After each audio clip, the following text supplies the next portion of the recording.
Hello friends, बाल मंदिर के इस YouTube चैनल पर मैं नितिन शर्मा एक बार फिर आपका हार्दिक स्वागत करता हूं। लास्ट क्लास के अंदर अपन ने लिया था कि जो प्रकाश की समानता के अंदर हम ले रहे थे किरेलता के बारे में। तो किरेलता के अंदर अपन ने बताया था कि जो दो किरेल केंद्र वाले यौगिक हों, अगर एक ही यौगिक में दो कार्बन किरेल कार्बन होते हैं तो उसका नामकरण उसका हम उसमें प्रकाश की समानता को किस प्रकार से प्रदर्शित कर सकते हैं। तो ये हमने कल लिया था पूरा पॉइंट, जिसमें बताया था कि यदि दोनों किरेल कार्बन पर असमान समूह जुड़े हो तो उसमें किस प्रकार से इसकी संरचना बनेगी। तो इसमें उदाहरण लिया था हमने 2,3 डाइक्लोरोब्यूटेनोइक अम्ल का, जिसमें देखो किरेल केंद्र की संख्या 2 थी तो उसके आधार पर इसमें 4 समावयवी बनते हैं। फिर हमने ये उदाहरण लिया था और मैंने कहा था कि इस उदाहरण को वापस बताऊंगा मैं। तो इसमें देखो एक बिंब और दूसरा प्रतिबिंब, यहां भी बिंब और ये प्रतिबिंब रूप बनते हैं, है ना। अब इनको नाम दिया था, आपको याद हो तो, एरिथ्रो रूप और थ्रियो रूप के बारे में। आज हम इसी के अंदर ले रहे हैं कि जो ये चारों समावयवी है, इन चारों समावयवी के अंदर एक नई समावयवता बनती है जिसका नाम है विवरिम समावयवता। क्या नाम दिया गया है? विवरिम समावयवता दिया गया है। तो विवरिम समावयवता का मतलब क्या होगा, चलिए अभी अपन शुरू करते हैं। देखो ये पहली संरचना है, फर्स्ट। अब पहली और दूसरी संरचना जो है ना, ये एक दूसरे का क्या है, दर्पण प्रतिबिंब है। इसी तरीके से तीसरी और चौथी संरचना भी क्या है, एक दूसरे की दर्पण प्रतिबिंब है। लेकिन क्या आप ये देख सकते हैं और ये बता भी सकते हैं कि ये जो फर्स्ट संरचना है, ये फर्स्ट संरचना, क्या ये फर्स्ट संरचना तीसरी और चौथी संरचना की, किसकी, तीसरी और चौथी संरचना की, है ना, तीसरी और चौथी संरचना की दर्पण प्रतिबिंब हो सकती है या नहीं हो सकती है। तो देखो आप इसमें दोनों कार्बन पर 2 Cl, इधर 2 है और इधर क्या आ रहा है, एक इधर है जा रहा है, एक इधर Cl, फिर इधर Cl, फिर है, फिर इसमें Cl आया, इधर Cl आया, है ना। तो ये पहली संरचना जो है वहां तीसरी और चौथी के दर्पण प्रतिबिंब नहीं होती है, नहीं होती, है ना। उसी तरीके से दूसरी संरचना को उठाओ तो सेकंड संरचना भी, अगर आप इसकी बात करोगे तो ये सेकंड संरचना भी तीसरी और चौथी की दर्पण प्रतिबिंब नहीं होगी। तो ये भी थर्ड और फोर्थ की दर्पण प्रतिबिंब नहीं होती है। इसका मतलब ये हुआ कि ऐसे प्रकाश की समावयवी, मैं यहां परिभाषा लिख रहा हूं, ऐसे प्रकाश की समावयवी, प्रकाश की समावयवी जो परस्पर एक दूसरे के, परस्पर एक दूसरे के हम क्या कहते हैं, दर्पण समावयवी, परस्पर एक दूसरे के दर्पण समावयवी नहीं होते हैं, नहीं होते हैं, इन्हें विवरिम समावयवी कहा जाता है। क्या कहा जाता है? विवरिम समावयवी कहा जाता है। और इस समावयवता को अपन क्या कहेंगे, विवरिम समावयवता कहते हैं। और आगे ये कहेंगे कि यह विवरिम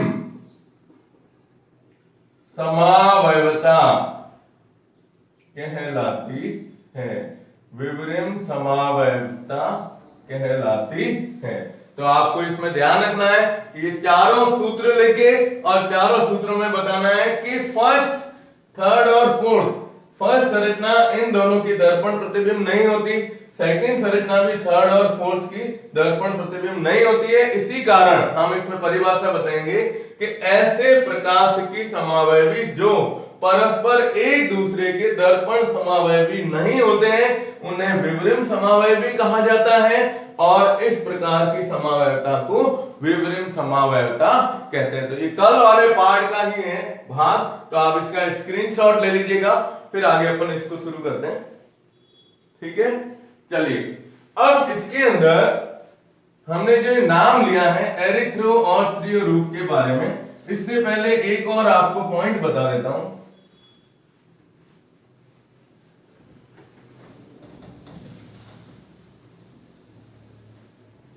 इसी के अंदर एक और पॉइंट अपना ये आता है, देखिए कि जो अपन भाग ले रहे थे इसमें अपन ने कहा कि प्रकाश की समावयवी, प्रकाश की समावयवी, और दूसरा हमने नाम लिया, ये प्रकाशिकी था और दूसरा क्या नाम लिया था, विवरण समावयवी, विवरण समावयवी, है ना। तो प्रकाशिकी समावयवियों के भौतिक एवं रासायनिक गुणधर्म, भौतिक एवं रासायनिक गुणधर्म क्या होते हैं, समान होते हैं।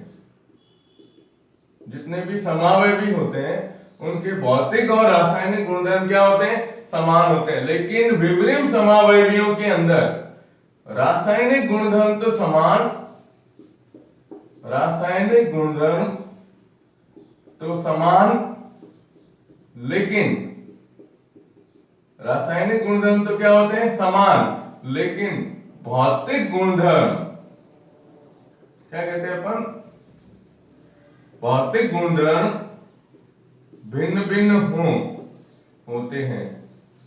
ये आपको दोनों पॉइंट ध्यान रखने हैं कि प्रकाशिकी समावयवी के अंदर तो भौतिक और रासायनिक गुणधर्म समान होते हैं, इसलिए इन्हें हम पृथक नहीं कर सकते, जबकि विवरण समावयवियों के रासायनिक गुणधर्म तो समान होते हैं लेकिन भौतिक गुणधर्म क्या होते हैं, भिन्न भिन्न होते हैं। इस कारण हम भौतिक गुणों में अंतर होने से हम इनको आसानी से क्या कर सकते हैं, पृथक कर सकते हैं, है ना।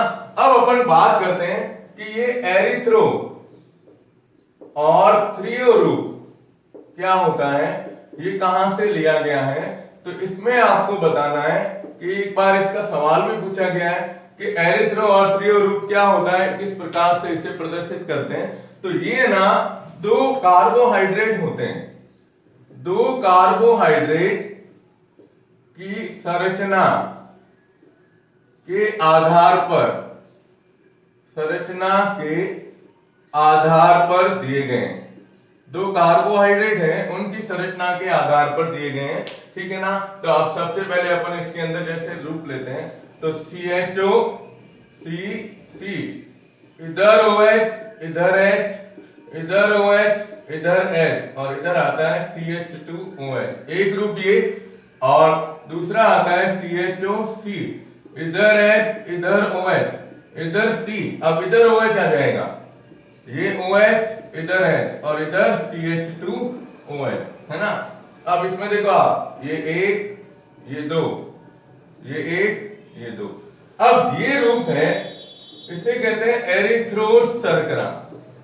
क्या नाम दिया गया है, एरिथ्रोस शर्करा का नाम दिया गया है, और ये नाम दिया गया है थ्रियोस शर्करा के रूप में। किसके रूप में, थ्रियोस शर्करा के रूप में दिया गया है। तो इन दोनों की संरचना में देखोगे ना आप, तो इसमें देखो पहले CHO इधर CH2OH है, लेकिन ये दो कार्बन में एक तरफ, दोनों तरफ समान समूह आ रहे हैं, इधर OH आ रहा है, इधर OH, इधर H, इधर H, ये एरिथ्रोस शर्करा है, तो उसके हिसाब से एरिथ्रो रूप, ठीक है। और इधर आप देखते हो इसमें और इसमें संरचना में अंतर क्या आया, दूसरे कार्बन पर हमने OH समूह की स्थिति परिवर्तित कर दी, तो ये कौन सा कहलाएगा, थ्रियोस शर्करा। तो एक बार परीक्षा में सवाल पूछा गया है कि एरिथ्रोज और थ्रियोस शर्करा जो होती है उसके सूत्र लिखें, तो आप उसके सूत्र को इसके द्वारा प्रदर्शित करेंगे, ठीक है। अब आप इसका स्क्रीनशॉट ले लीजिएगा, हो गया। अब देखिए अपने आगे वाला पॉइंट आता है जो वेरी मोस्ट इंपॉर्टेंट पॉइंट है, ठीक है। वो सेकंड, जैसे अपन ने लिया था ना कि दो किरेल केंद्र पर दो असमान समूह जुड़े हो, आज हम ले रहे हैं, अब सेकंड पॉइंट आ रहा है कि यदि दो किरेल केंद्र पर समान समूह जुड़े हों, समान समूह जुड़े हों, तो हम इसमें किस प्रकार से लेंगे। एक तो देखो दो किरेल केंद्र है, तो दो किरेल केंद्र के हिसाब से इसके अंदर प्रकाशिकी समावयवी, दो का स्क्वायर कितने बनेंगे, चार समावयवी प्राप्त होंगे। कितने, चार समावयवी बनते हैं इसके अंदर, है ना।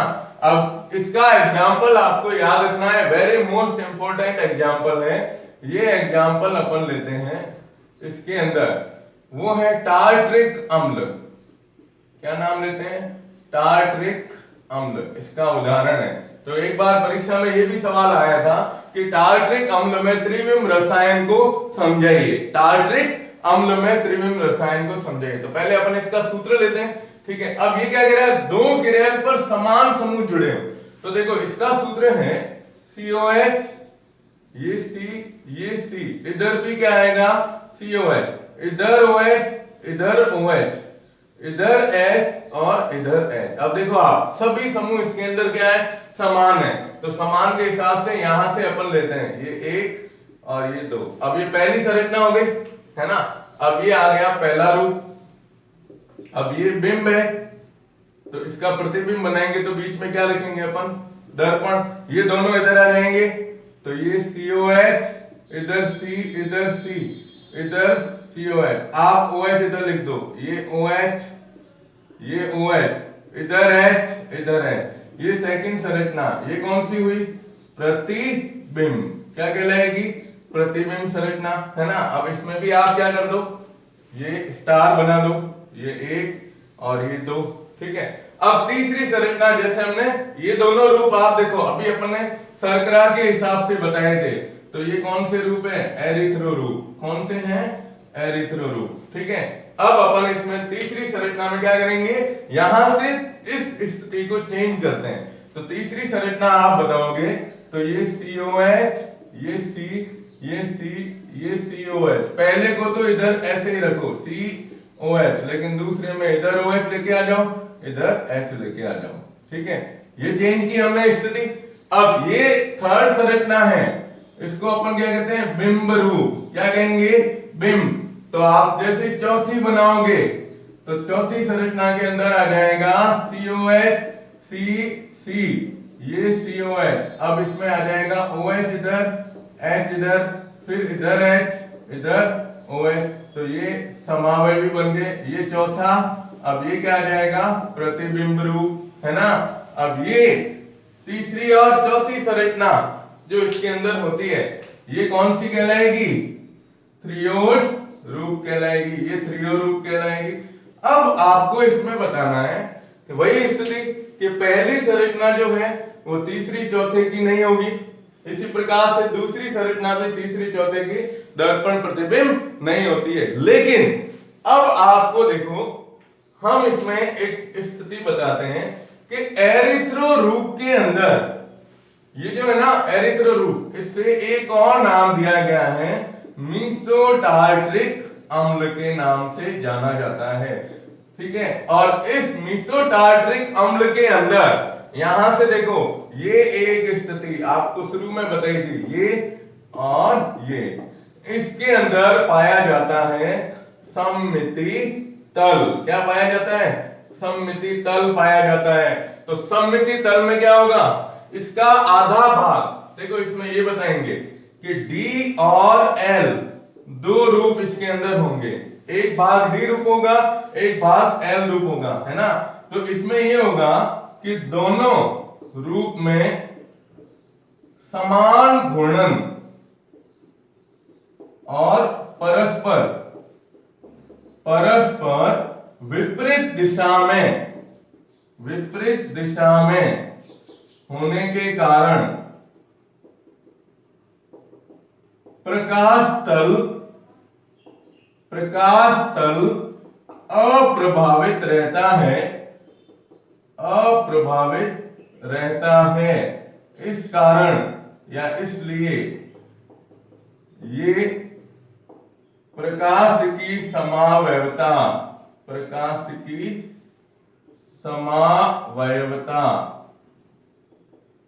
नहीं दर्शाते हैं, नहीं दर्शाते हैं। आपको ध्यान रखना है कि इसमें ये जो है ना पहली और दूसरी संरचना के अंदर हम ये देख रहे हैं कि इनके बीच में एक ये सममिति तल पाया जाता है। आपको पता है ना सममिति तत्व, अगर एक यौगिक में कोई भी एक भी प्रकार का सममिति तत्व उपस्थित हो तो वह प्रकाश की समवायता नहीं दर्शाते हैं। तो इसके अणु के अंदर ही सममिति तल है, ध्यान रखिएगा, इसके अणु के अंदर ही सममिति तल है। इसलिए हमने ये कहा कि दोनों रूप में देखो, एक भाग ये जैसे ये डी रूप है जो क्या होता है दक्षिण ध्रुवण घूर्णक, तो जितना एक अणु ऐसे घूमेगा घड़ी की दिशा में उतना का उतना दूसरा रूप वापस क्या होता है उसके विपरीत दिशा में घूमता है। तो दोनों का घूर्णन एक दूसरे के विपरीत दिशा में होने के कारण हम ये कहते हैं कि इसमें जो प्रकाश का तल है वह घूर्णित नहीं होता है या उसमें परिणामी मान 0 हो जाता है। इसी के कारण ये दोनों कौन से एरिथ्रो रूप, ये दोनों रूप प्रकाश की समवायता नहीं दर्शाते हैं। और इस पूरी प्रक्रिया को जो अपन ने ये बताया है, इस पूरी प्रक्रिया को आंतरिक प्रतिकार कहा जाता है। आंतरिक प्रतिकार, आंतरिक प्रतिकार का मतलब अणु के अंदर ही ऐसी स्थिति उत्पन्न होना, अणु के अंदर ही ऐसी स्थिति उत्पन्न होना जिसके कारण, ठीक है ना, उसमें प्रकाश की तल अप्रभावित रहता है। तो इस प्रक्रिया को आंतरिक प्रतिकार कहते हैं। तो टार्ट्रिक अम्ल के अंदर ये दोनों भाग कौन से, ये इधर वाले जिसे अपन एरिथ्रो रूप कहते हैं, एरिथ्रो रूप तो प्रकाश की समवायता नहीं दर्शाएगा, लेकिन जो थ्रियो रूप है, थ्रियो रूप में किसी भी प्रकार का कोई भी प्रकाश की तल उपस्थित ना होने के कारण क्या कहेंगे हम, थ्रियो रूप में किसी भी प्रकार का प्रकाश की तल उपस्थित न होने के कारण, ठीक है ना, केवल ये ही प्रकाश की समवायता दर्शाते हैं। ये ही क्या करते हैं, प्रकाश की समवायता दर्शाते हैं। तो ये आपको बताना है प्रकाश की समवायता इनके द्वारा ही दर्शाई जाएगी। तो इसका मतलब क्या होगा, इसमें प्रकाश की समावयवियों की संख्या 4 न होकर कितनी रह जाएगी, 2 रह जाएगी। यानी इसमें समावयवियों की संख्या जो है वो समावयवियों की संख्या कितनी होगी, 2 ही रहेगी, 4 नहीं होगी, ठीक है ना। तो ये आपको ध्यान रखना है कि अगर दोनों किरेल केंद्र पर समान समूह जुड़े हुए होते हैं तो हम इसे किस प्रकार से प्रदर्शित करेंगे, आपको ये पूरा वर्णन इसके अंदर बताना पड़ेगा।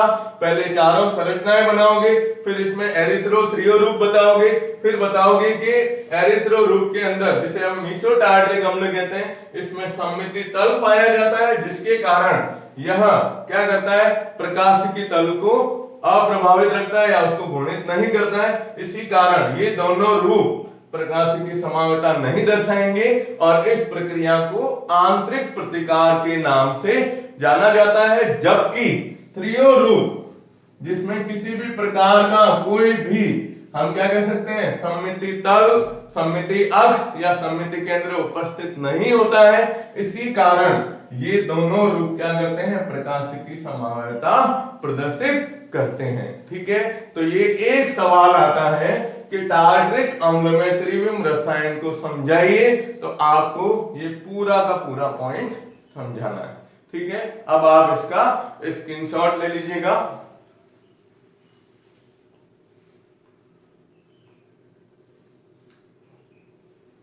ठीक है, चलिए अब अपन इसी में नेक्स्ट पॉइंट लेते हैं।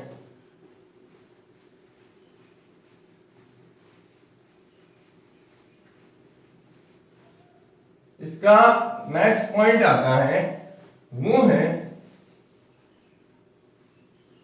फिशर प्रक्षेपण सूत्र के नाम से जाना जाता है। देखो, फिशर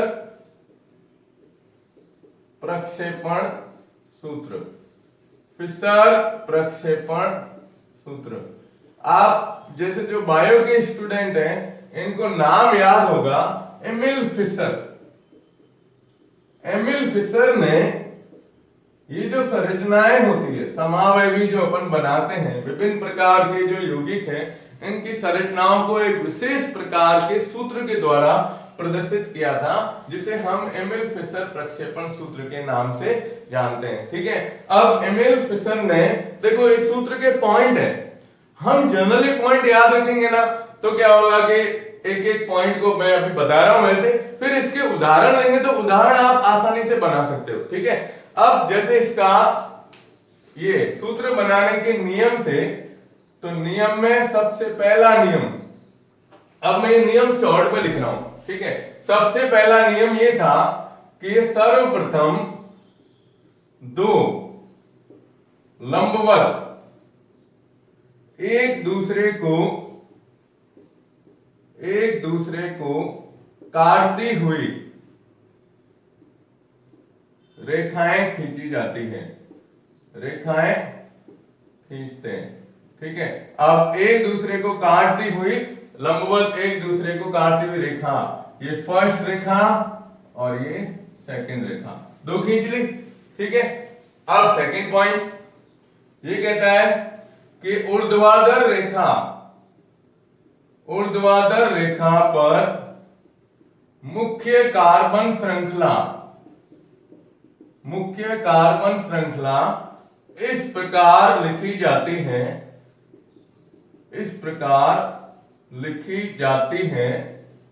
कि C1 कार्बन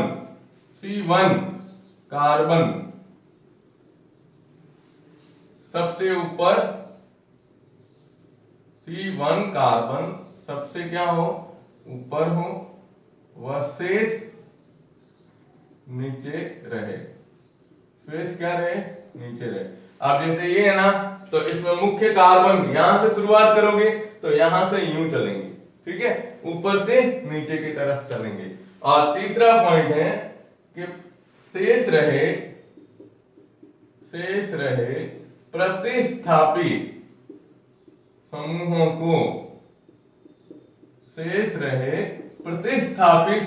को क्षैतिज रेखा के दोनों तरफ बाएं और दाएं लिखा जाता है, दाएं और बाएं लिखा जाता है ना। अब देखो ये है, जैसे मैंने इसमें लिखा ये A, ये B, ये दोनों, ये मुख्य। अब ये दोनों लाइनें जहां मिलती है ये कार्बन है, जिसे अपन क्या कहते हैं, किरेल केंद्र के नाम से जानेंगे। और ये ऊर्ध्वाधर रेखा है, ये क्या है, अपने क्षैतिज रेखा है। तो क्षैतिज रेखा में जैसे मैंने लिख दिया x और y, तो ये एक तरह का क्या होगा, फिशर प्रक्षेपण सूत्र कहलाएगा। अब ये क्या कह रहा है, शेष रहे प्रतिस्थापी समूहों को क्षैतिज रेखा के दोनों तरफ क्या करते हैं, हम लिखते हैं। अब ये तो एक जनरल संरचना हुई। ठीक है, ध्यान रखिएगा इसमें चौथा पॉइंट सबसे मोस्ट इंपॉर्टेंट पॉइंट है, वो ये है कि जो ऊर्ध्वाधर रेखा है, ऊर्ध्वाधर रेखा पर जुड़े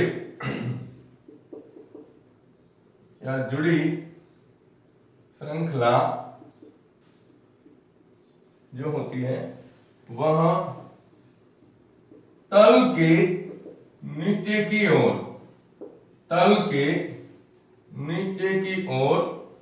झुकी रहती है तथा क्षैतिज रेखा जो होती है, क्षैतिज रेखा है वह तल से ऊपर की ओर उठी रहती है ना। यानी जो तल के नीचे कौन सी है, ये ऊर्ध्वाधर रेखा। तो ऊर्ध्वाधर रेखा में तल के नीचे की ओर झुकी हुई होने का मतलब ये हुआ कि यहां देखने वाले से दूर थोड़ा क्या रहेगी, दूर रहेगी। और ये जो है क्षैतिज रेखा है वहां क्या होगी, नजर या देखने वाले के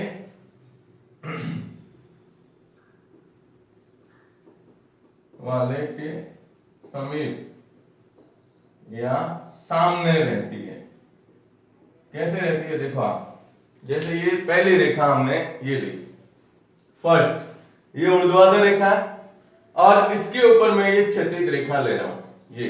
अब यहां से अगर अपन देखें तो आपको ये दिख रहा है कि ये हमारे तल के अंदर की तरफ, मतलब इसमें जो बोर्ड है बोर्ड के तल के अंदर की तरफ रहेगी और ये यूं ऊपर की तरफ रहती है ना। तो अब ये तो नजर से दूर है, मतलब थोड़ा क्या है अपन की दृष्टि से दूर रहती है, और ये ऊपर वाली रेखा जो होती है कौन सी, क्षैतिज रेखा, ये क्षैतिज रेखा इसके ऊपर इस तरह से रहेगी। तो ये हमारे नजर के सामने की तरफ देखो यूं, ये हमारे सामने और ये पीछे की तरफ दिखाई देती है। तो ये आपको इसमें पॉइंट ध्यान रखना है कि फिशर प्रक्षेपण सूत्र को किस प्रकार से प्रदर्शित करते हैं। आप इसका स्क्रीनशॉट ले लीजिए, फिर मैं आपको इसके उदाहरण बताता हूं। एक उदाहरण, दो, चलो एक नहीं दो उदाहरण मैं बता दूंगा, तीसरा आपको खुद को बनाना है, ठीक है। चलिए इसका स्क्रीनशॉट ले लो आप।